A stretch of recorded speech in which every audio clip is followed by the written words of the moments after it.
One of the first things he said was welcome to the War Department, to the top military brass who had shown up.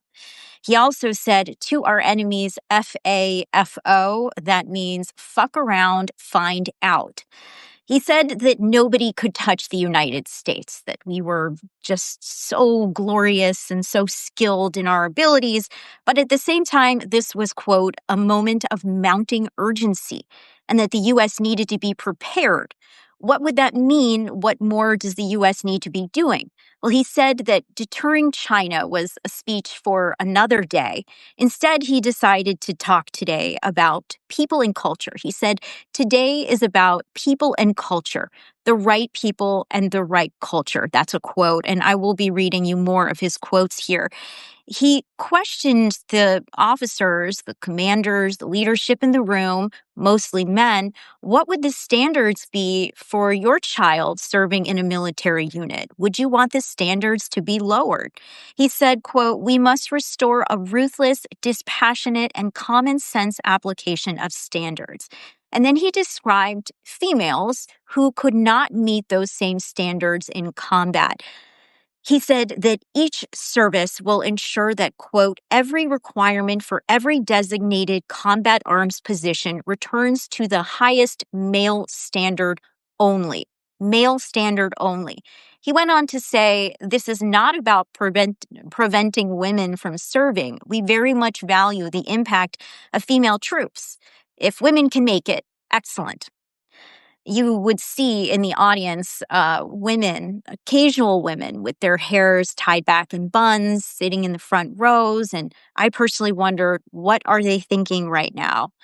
Of course, we remember in August that Hegseth posted a video where a pastor talked about how women shouldn't have the right to vote and that, quote, women are the kind of people that people come out of.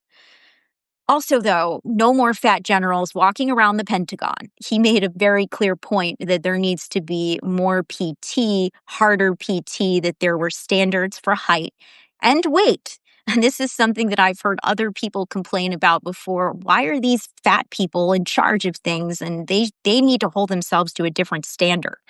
No beards for men. That's another thing that Hegseth talked about, unless you want to be in the special forces, he said. And he compared it to a concept in law enforcement, the broken windows concept, where, if just this one thing is off, then it can lead to all kinds of other problems.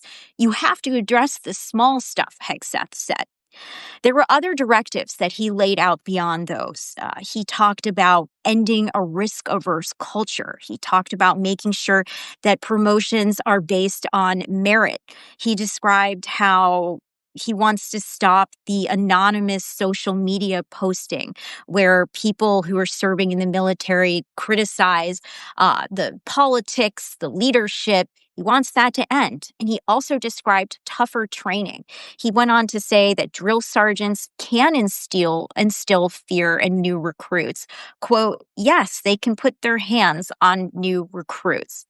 He decided that, I'm sorry, I'm looking at the comments coming in right now, but it's hard to talk and see them at the same time. He said that he would be looking at the definition of toxic leadership and words like bullying and hazing, how they had been weaponized. He ended this speech by saying, go forth and do hard things. President Trump has your back, and so do I. Now, we all know that Hegseth has a background on Fox, and his broadcast skills were on display. The man knows how to deliver a speech. He stood there in a very prim blue suit, and he also wove in the title of his own book, The War on Warriors. That was what the speech was really focused around. Before it happened, I spoke with a few retired generals. One of them had described it as performance theater. Another one who went on the record with me, Chuck Wald, he's retired, the former deputy commander of U.S. European Command. He called it a show for Hegseth. He said that these people have real jobs, and there are other ways that a speech could have come about. It could have happened through a secure video teleconference. That is something that happens all the time. It saves time. It also saves money. It could have happened with Hegseth going out to areas of responsibility and meeting directly with commanders. Or he could have waited till there was a meeting in DC through the Joint Staff where commanders show up a few times a year. So why did it have to be this way? Chuck Wall called this frivolous. He said it was a waste of time. He expected that this would be about anti-woke policies, but he said that these people who are in leadership positions, they have other things that they need to be focused on right now, whether it's the war in Ukraine, countering Russia, China, Gaza. He said this was really very much out of the norm and necessary. Um, will no more fat leaders apply to the commander in chief? Somebody asks in a comment right now.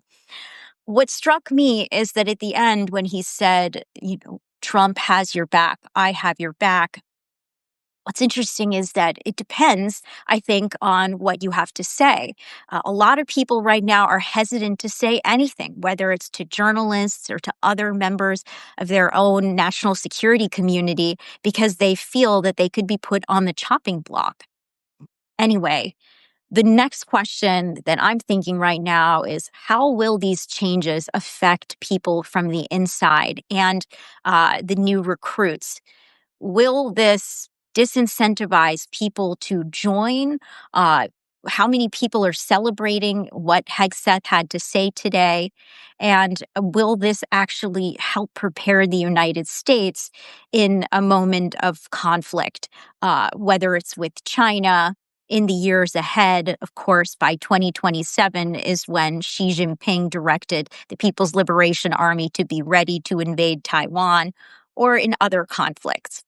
All right, I'm going to leave it here for now, but thank you for watching. If you don't subscribe, please subscribe. If you found this video helpful, please consider becoming a paid subscriber. It allows me to keep doing this work, and I'll see you again soon.